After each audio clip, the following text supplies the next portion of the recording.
Albert Einstein once said, everybody's a genius, but if you judge a fish by its ability to climb a tree, it will live its whole life believing that it is stupid. Ladies and gentlemen of the jury, today on trial we have modern day schooling. Glad you could come. Not only does he make fish climb trees, but also makes them climb down and do a 10-mile run. Tell me, school, are you proud of the things you've done? Turning millions of people into robots, do you find that fun? Do you realize how many kids relate to that fish? Swimming upstream in class, never finding their gifts, thinking they are stupid, believing they are useless? Well, the time has come, no more excuses. I call school to the stand and accuse him of killing creativity, individuality, and being intellectually abusive. He's an ancient institution that has outlived his usage. So, Your Honor, this concludes my opening statement, and if I may present the evidence of my case, I will prove it. Proceed. Exhibit A. Here's a modern day phone. Recognize it? Here's a phone from 150 years ago. Big difference, right? Stay with me. Here's a car from today, and here's a car from 150 years ago. Big difference, right? Well, get this. Here's a classroom of today, and here's a class we used 150 years ago. Now ain't that a shame? In literally more than a century, nothing has changed. Yet you claim to prepare students for the future? But with evidence like that, I must ask, do you prepare students for the future or the past?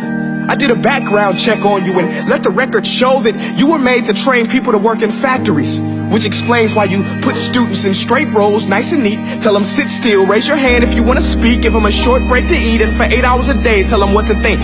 Oh, and make them compete to get an A letter which determines product quality, hence grade A of meat. I get it. Back then, times were different. We all have a past. I myself am no Gandhi. But today, we don't need to make robot zombies. The world has progressed. And now we need people who think creatively, innovatively, critically, independently, with the ability to connect. See, every scientist will tell you that no two brains are the same. And every parent with 2 or more children will confirm that claim.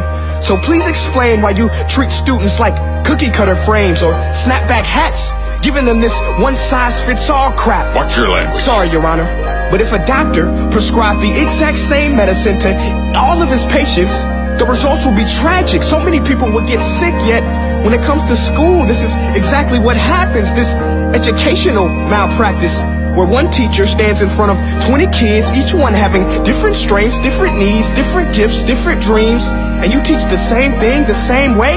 That's horrific.